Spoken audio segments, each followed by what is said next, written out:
네, 반갑습니다. 난생 처음 이렇게 동영상이라는 거 올려보는데, 오늘 이야기를 해볼 주제는 5질문으로 정리한 독일 유학 1편입니다. 시간이 되는 대로 많은 독일 유학 준비하시는 분들께서 궁금해 하시는 부분들을 좀 모아다가 속편을 이렇게 쭉 만들어서 올릴 계획이고요. 이야기를 시작하기에 앞서 제 소개를 하자면 저는 2016년 초에 독일로 왔고, 지금은 독일 중부에 있는 한 대학에서 이렇게 사회과학을 공부하고 있어요. 횟수로는 벌써 16, 17, 18, 19? 4년 차네요. 일단은 본론으로 바로 들어가죠. 5가지 질문을 준비했어요. 첫 번째로. 첫 번째, 독일 물가 정말 저렴한가요? 많이들 물으시는 질문이고, 독일로 더불어 유학을 오시는 이유기도 해요. 네, 맞아요. 물가 굉장히 저렴해요. 굉장히까지는 아니구나. 이게 독일에는 크게 마트가 레베, 레알, 알디, 리들, 에데카 이런 마트들이 굵직굵직한 대형 프랜차이즈 마트들이 굉장히 많아요. 한국에도 이마트 있고 홈플러스 있잖아요. 그런 것들처럼 마트들이 많은데 물가들이 보면은 한국에 대비해서 굉장히 저렴한 게 가장 큰 단적인 예를 들어보자면 맥주는 좀 아닌가? 맥주는 정말 저렴해요, 사실. 맥주는 정말 저렴하고 좋은 술입니다, 여러분. 네. 보통 이제 파, 양파, 마늘 이런 부분들이랑 식용유 이런 부분들 사가지고 일상적으로 보통 장 보는데 10유로를 잘 안 넘는 것 같아요. 13,000원? 네. 그런 부분들이 있고 사실은 한 달에 이런 부분들을 이야기하기에 앞서 사실은 이야기하기보다 독일 물가가 저렴하다라고 얘기를 하려면 일단 기본적으로 집에서 음식 해 먹는다는 대전제가 필요해요. 그러니까 한국하고 문화가 굉장히 다르죠. 한국에서는 어차피 집에서 해 먹으나 외식을 하나 금액이 비슷비슷하기 때문에 보통 밖에서 많이 먹죠. 집에서 밥 해 먹으면 귀찮기도 하고 치워야 되니까. 근데 독일에서는 밖에서 먹으면 금액이 굉장히 비싸져요. 보통 한 끼를 보통 먹으면 7.5에서 한 9유로, 많게는 한 15유로까지 들어가니까 한 끼 먹는데 벌써 2만 원을 넘게 써버리는 거예요. 음. 그렇게 되면은 물가가 독일 본인이 느끼는 외식을 자주 해버리면 독일 물가가 저렴하게 다가오지는 않겠죠. 사실 이거는 어느 나라를 가든 많고 불면이 진리긴 합니다만. 네, 그렇습니다.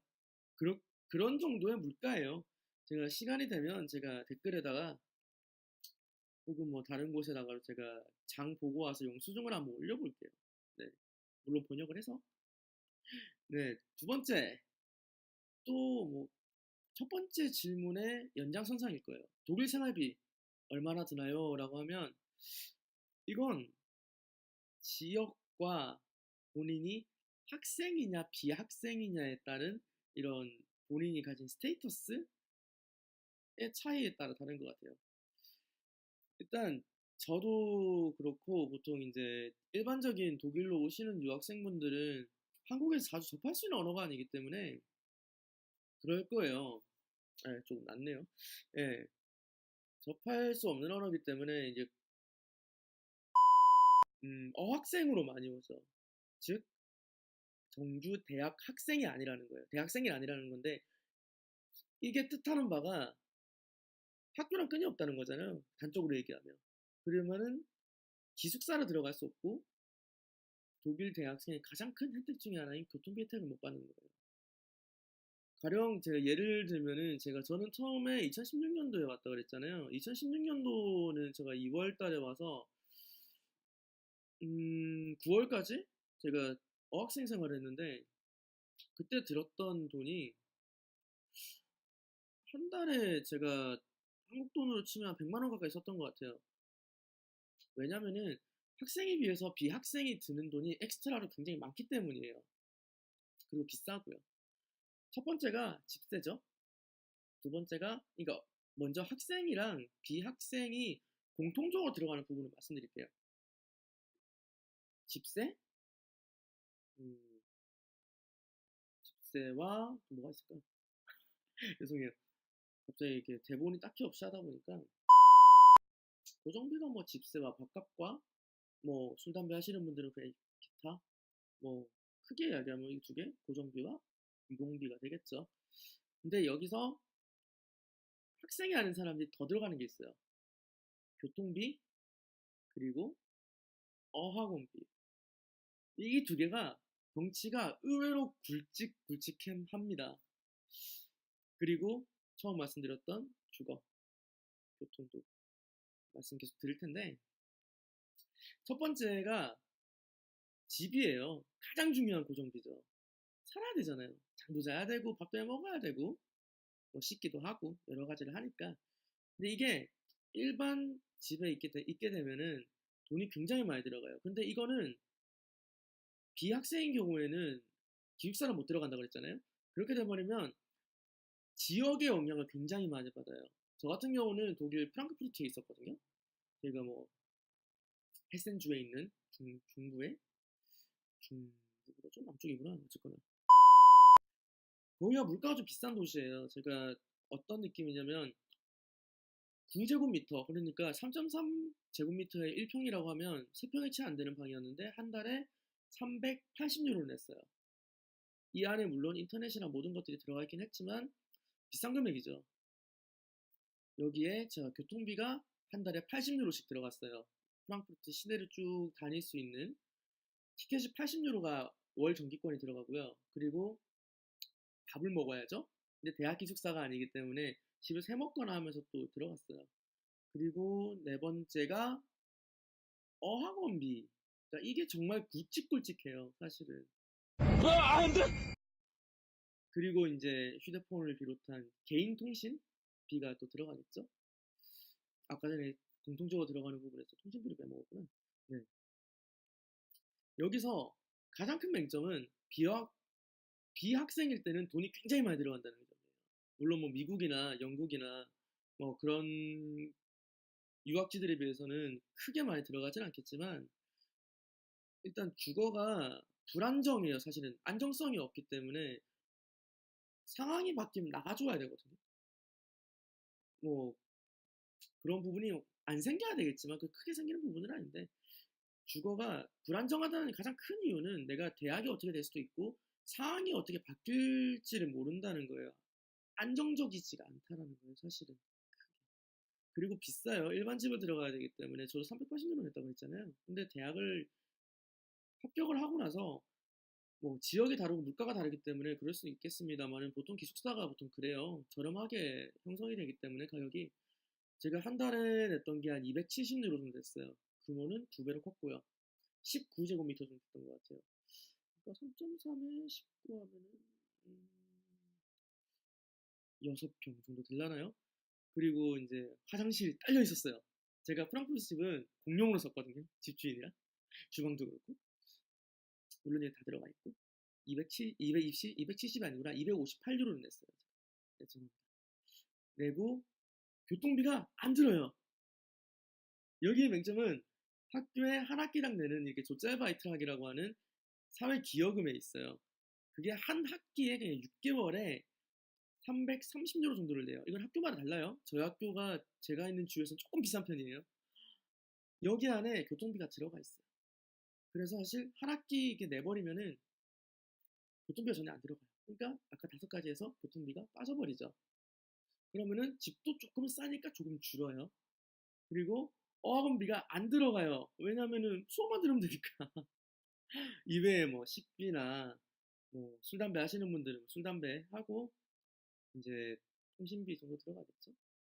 근데 이 어학비하고 교통비가 아까 어학비를 말씀 안 드렸던 것 같은데 어학비가 저 같은 경우 한 달에 한 250유로 정도 됐던 것 같아요. 30만 원 정도 넘는 돈인데 이게 한 달에 계속 쌓이다 보면 돈이 굉장히 큽니다. 일단 제가 비학생일 때는 정리를 한번 해드려야 될 것 같아요. 집 380, 교통 80, 통신비 20, 그리고 어학원 250, 그리고 식비 플러스 알파. 이래저래 어림잡아도 최소 1000유로 이상은 들어가는 거거든요. 한 달에 130만 원? 근데 학생이 돼버리고 나면 그 돈이 거의 절반으로 줄어들어요. 그게 왜냐? 일단 집값 줄죠? 그리고 교통비가 안 들어요. 빠져요. 그리고 일단은 식비도 학교 식당은 학생들에 대해서는 면세 혜택을 주거든요. 그래서 밥 한 끼 먹으면 저렴하게는 2유로 돼 먹어요. 2유로 50에서 한 3유로? 먹고 통신비란 건 뭐 20유로 그대로 들어갈 거니까. 그리고 이제 뭐 이 정도 보통 들어가기 때문에 한 달에 제가 보통 한 달에 가계부를 항상 쓰는데 한 달에 어학생 때 한 1000유로 가까이를 썼다면 지금은 제가 지금은 아니죠. 사실 지금 제가 찍고 있는 여기는 제가 일반 개인 집으로 이사를 왔어요. 제가 좀 큰 집이 필요해서 이 뭔 개소리야! 이제 기숙사 살 때를 얘기하는 거거든요. 그때는 258에 뭐 식비하고 저도 뭐 술 담배를 하니까 다 해서 한 달에 500유로 정도 썼던 것 같아요. 그러니까 딱 절반으로 뚝 떨어지거든요.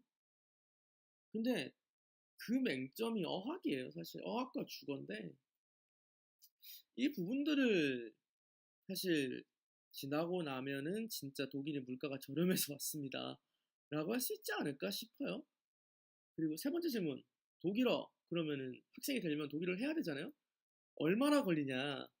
라는 질문이 가장 또 핵을 이루는 또 여러분들께서 이 동영상에 들어오신 뭐 보시는 이유일 거예요.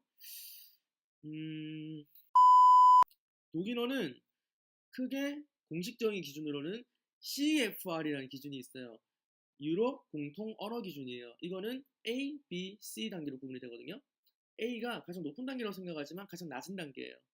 A는 A, B, C가 다 원투로 구성이 되어 있거든요. 그러니까 간단하게 설명드리면 A1, A2, B1, B2, C1, C2 총 6단계예요. 근데 독일 대학에 입학하기 위한 단계는 C2가 아니라 C1이거든요. 그리고 A 단계는 A1 단계, A2 단계, 두 단계씩 6단계잖아요. 근데 우리가 필요한 건 간단하게 설명드리면 5단계예요. 1단계는 2달, 2단계 2달, A1, A2가 2달, 2달, 4달이죠. 그리고 B1부터는 각 단계당 3개월로 올라가요. 그렇게 구성이 돼 있으니까 왜 그러냐고는 저한테 여쭤보시면 뭐 어떻게 대답해 드릴 수는 없고 3개월, 3개월, B1, B2 3달씩이죠. 3, 3, 6, 7, 8, 9, 10. B2까지가 10달이에요. 그리고 C1이 3달이에요. 한 번도 물론 이거는 시험에서 낙제를 하지 않는다는 전제이기 때문에 총 13달이 걸려요. 그러니까 1년 조금 넘는 기간인데 사실 이거는 저는 1년 안에 무조건 끝낼 수 있다고 봐요. 단기로 보기 때문에. 그 왜 이유가 뭐냐면 보통 왜 게임 같은 거 하면은 한 레벨을 건너뛰어서 넘어갈 수는 없잖아요. 가령 1레벨인데 나 2레벨 건너뛰고 3레벨 가고 싶어. 할 수가 없잖아요. 어떻게든지 간에 2레벨을 거쳐야지 3레벨을 가잖아요. 근데 독일어에서는 A 단계는 시험을 안 치고 건너뛸 수가 있어요. 스킵을 할 수가 있어요. 그러니까 B1에 바로 시험을 응시할 수가 있거든요. 그리고 A1, A2는 제가 봤을 때 2달, 2달씩 4달을 공부할 어학 등급은 아니에요. 이 뭔 개소리야! 왜냐면 A1 등급은 A1, A2라는 등급은요. 총 A 단계로 이끌어지는 거는 독일말로는 그룬슈투페라고 그래요. 기본 단계예요. 그러니까 이 단계를 배우고 살 수 있는 거는요. 간단한 이메일을 쓰고 매우 간단한 전화를 받고 아마존을 뒤져서 모르는 단어를 찾아가면서 주문을 조금 할 수 있는 가장 기본적인 단계거든요. 그것만 넘어주면 되기 때문에 근데 그걸 굳이 왜 자격증으로 만들었어요? 라고 하면은 개인적인 의견으로 그래요. 왜 괜히 우리가 뭐 몇 개 안 했는데 처음 시작했는데 그것도 빳빳한 종이에 이름 딱 적고 언제 해서 몇 점 받았습니다. 합격했어요. 라고 하면은 괜시리 기분 좋잖아요. 저는 모티베이션용이라고 생각하기 때문에 저는 보통 이거 A1, A2 저를 독학을 했었는데 대학교 다닐 때 4학년 때 공부를 했어요. 제가 A2까지 따가지고 독일 왔기 때문에 2달 정도 걸렸던 것 같아요. 저는 A1 시험이랑 A2 시험 다 봤어요. 모티베이션용으로. 저는 동물학과 출신이 아니기 때문에 모티베이션이 또 필요했고 또 저희가 다녔던 학교에 동물학과가 없었거든요. 어쨌거나 그렇게 B1을 와서 B1, B2 3달, 3달, 6달, C1까지 한 9달인데 B1은 좀 빨리 끝내가지고 B2로 올라갔거든요. 그러니까 2, 3, 4, 5, 6, 7, 8, 9, 한 8달 있었는데 그 안에 다 끝났던 것 같아요, 사실요. 시험 그 전에 봤으니까 뭐 B1 공부하면서 사실 B2 공부를 같이 하다 보니까 좀 힘들긴 했는데 뭐 어쨌거나. 근데 여기서 맹점을 말씀드리면 나오셔야 돼요. 집 밖에서 일단 독일로 오시면 일단은요. 그리고 독일어를 굉장히 템포를 루즈하게 가져가시면 안 돼요. 언어라는 게 가령 예를 들면 그렇잖아요. 저희가 영어를 모국을 하지 않기 때문에 그리고 세계 공용어로 쓰이기 때문에 영어를 이렇게 주구장창 배우잖아요. 짧게는 초등학교, 중학교, 고등학교, 대학교, 길게는 뭐 온 인생 통틀어서 영어를 배우는데 그렇게 영어를 배우는데 저희가 잘한다고 하는 게 사실 뭐 상대적일 수 있겠습니다만은 자연스럽게 얘기를 막 하고 내 의견 개진하고 이메일로 막 얘기하고 할 수 있는 사람이 저는 몇 안 된다고 생각해요. 그게 맞다고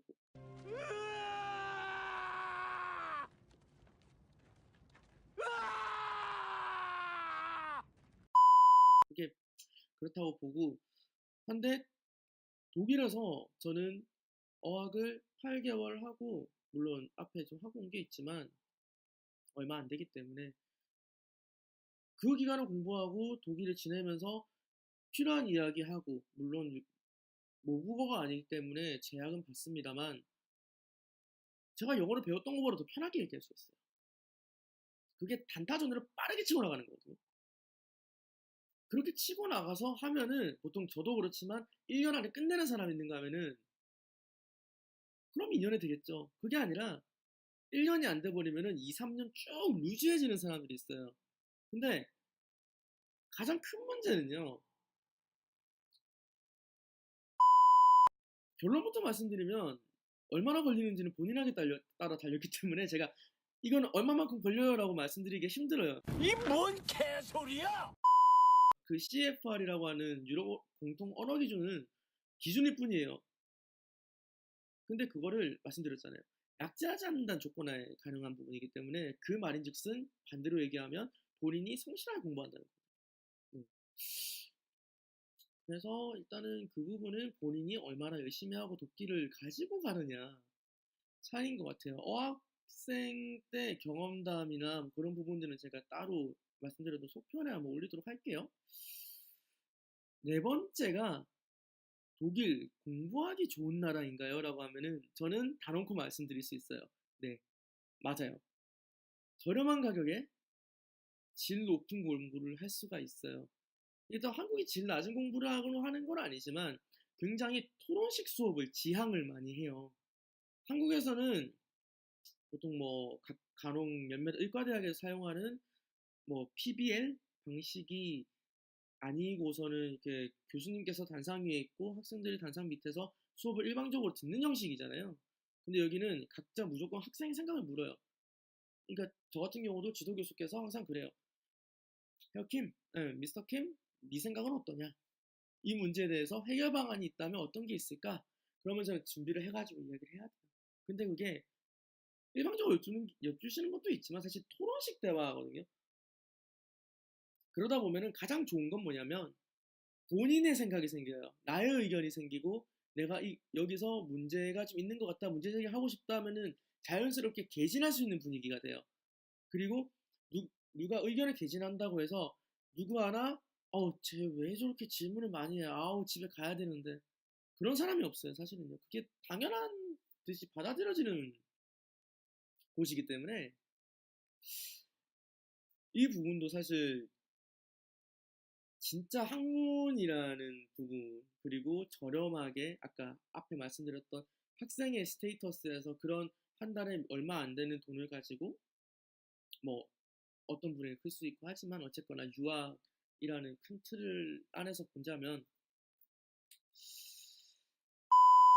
저는 좋은 것 같아요. 독일에서 공부하는 거 정말 좋은 나라라고 생각합니다. 다섯 번째가 오늘 이야기의 이제 결론이죠. 약 20분 가까이 되는 시간 동안 많은 이야기를 했던 것 같아요. 물론 또 첫 동영상이라 딱히 뭐 좀 준비한 대본도 없고 해서 좀 횡설수설하긴 했는데 정리를 하자면 독일 물가 한국보다 저렴한 거 맞아요. 물론 뭐 그렇게 막 비싼 지역이 아니라는 중간 정도의 그런 상황에서 전제 드리는 거지만 한국보다 저렴해요. 그 전제 조건은 도시가 그렇게 막 비싼 곳이 아니다. 플러스 외식을 자주 하지 않는다. 보통 집에서 뭘 해 먹을 때 이야기죠. 그리고 뭐 학교 식당에서 밥 먹는다든지 뭐 그런. 두 번째 생활비. 네. 어학생일 때랑 학생일 때랑 가격은 절반 정도 차이가 날 수 있다. 근데 이 부분도 본인이 얼마만큼 돈을 이렇게 쓰느냐에 따라서 다를 수 있는데 확실히 고정비가 굳기 때문에 사실 보아라. 결국 파국이다. 이렇게 도는 부담은 내려간다. 그렇기 때문에 사실 학생일 때 이런 스테이터스에 대해서 저렴한 장점이 있기 때문에 아마 오시는 것 같아요. 세 번째, 독일어 얼마나 걸리나요? 말씀드렸다시피 제가 단언코 뭔가 이야기를 드릴 수가 없어요. 본인이 학이 따라 달렸기 때문에 이거는 제가 또 2편에서 따로 한다고 말씀드린다고 말씀드렸고, 다만 어학은 가능한 한 짧게 끝내는 게 낫다. 1년 안에. 최소 1년. 네 번째, 독일 공부하기 좋은 나라인가요? 라고 하면 정말 좋아요. 이거는 고민하지 않고 말씀드릴 수 있어요. 정말 좋은 나라예요. 네, 이렇게 제가 영상을 한번 찍어봤는데요. 뭐 이렇게 많은 분들이 막 보시고 막 그런 것도 올리는 건 아니고 그냥 기록을 좀 남겨놓고 싶었어요, 사실요. 뭐 좀 몇몇 분들에게는 정말 감사하고 찾아주신 분들께는 도움이 됐으면 좋겠고 질문이 있거나 하시면은 아래 댓글 남겨주시면은 제가 또 정리를 해서 다음 편에서 말씀을 드리던지 대댓을 또 이렇게 달아드리도록 하겠습니다. 네, 그럼 저는 먼저 인사를 드리도록 하겠습니다. 감사합니다.